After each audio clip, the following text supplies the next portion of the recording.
Raúl Ociel Marroquín tuvo una infancia feliz. Nació el 1 de septiembre de 1980 en Tampico, Tamaulipas, y tuvo unos papás amorosos que le enseñaron a hacer el bien y a no hacer el mal. Roberto Marroquín, su papá, según Raúl, fue un hombre con un compás moral muy recto y que siempre le intentó enseñar cómo ser buena persona. En la mayoría de nuestros casos vemos unas infancias muy dolorosas, llenas de abuso. Esto nunca es excusa para los actos que cometen estos asesinos y estos criminales. Acuérdense que la empatía, hay que tener empatía por el niño, niña, niñe, no por la persona adulta. Hay mucha gente que tienen infancias llenas de abuso, la mayoría no se vuelven asesinos o asesinas. Pero Raúl nunca tuvo esa infancia. Y entramos un poco al debate de si los asesinos nacen o se crean. Yo pienso que se crean, pero si su infancia no fue lo que lo impulsó a la vida de crimen, entonces, ¿qué fue?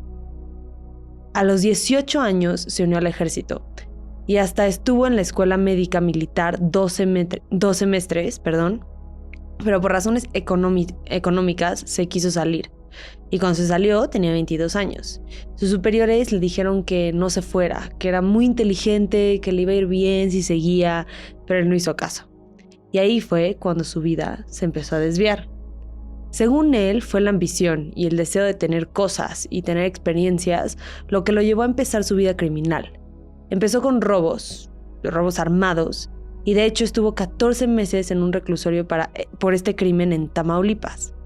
Pero en vez de que esto lo desalentara de cometer algún otro crimen, no tuvo efecto ninguno al parecer. En México, y esto sí no es raro, porque en México entre un 14.5 y 23% de personas en prisión son reincidentes. Es decir, personas que ya han cometido crímenes anteriormente y han pasado algún tiempo privados de su libertad por ello. Entonces son gente que regresa a la cárcel por cometer varios crímenes. Entonces cometen un crimen, se van a la cárcel, salen y vuelven a cometer crímenes y acaban otra vez en la cárcel. Entonces sí tenemos un porcentaje bastante alto para la frecuencia con la que pasa esto, que yo creo que habla mucho del sistema, ¿no? No hay un sistema de reinserción social en donde le den oportunidad a gente que ha cometido crímenes para salir adelante. Eso es parte de ello, pero pues hay muchos factores que en alguna otra ocasión los hablaremos. Pero cuando salió de la cárcel empezó a tener varios encuentros con hombres homosexuales por alguna razón, y esos hombres le tiraban la onda. Él se considera heterosexual, pero usó estos encuentros como evidencia de que estas serían víctimas fáciles para él. ¿Por qué? Porque ellos venían a él y él no tenía que perseguirlos. Y entonces fue creando su modus operandi. Este conocimiento, combinado con su entrenamiento militar, fue todo lo que necesitó para llevar a cabo sus crímenes.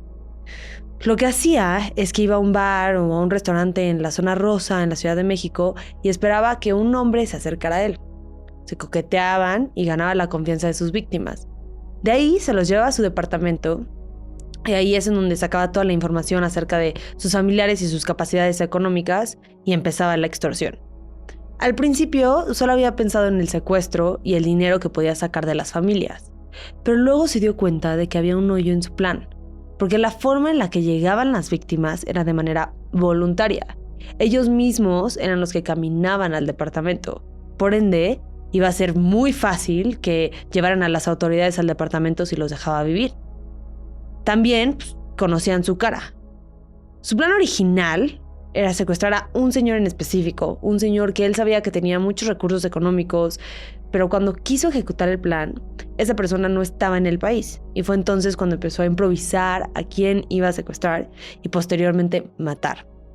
Todo esto fue con un ayudante, no lo hizo solo.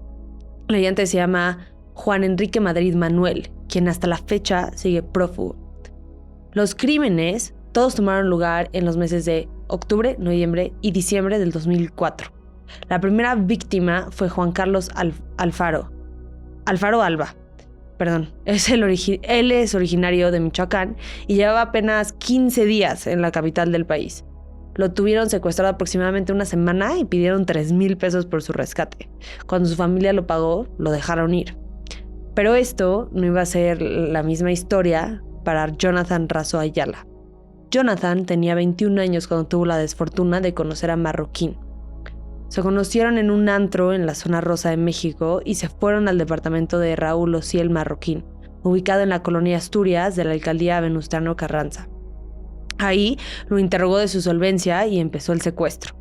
La mayoría de sus víctimas estuvieron secuestradas en promedio de 5 a 7 días, según el fiscal de ese entonces, Genaro García Luna. Le pidieron a sus familiares dinero, a los familiares de Jonathan dinero. Normalmente los pedían en varios pagos a diferentes tarjetas que usaban Raúl y Juan para recaudar fondos que según ellos los iban a hacer ricos. En total de este secuestro recibieron 50,000 pesos.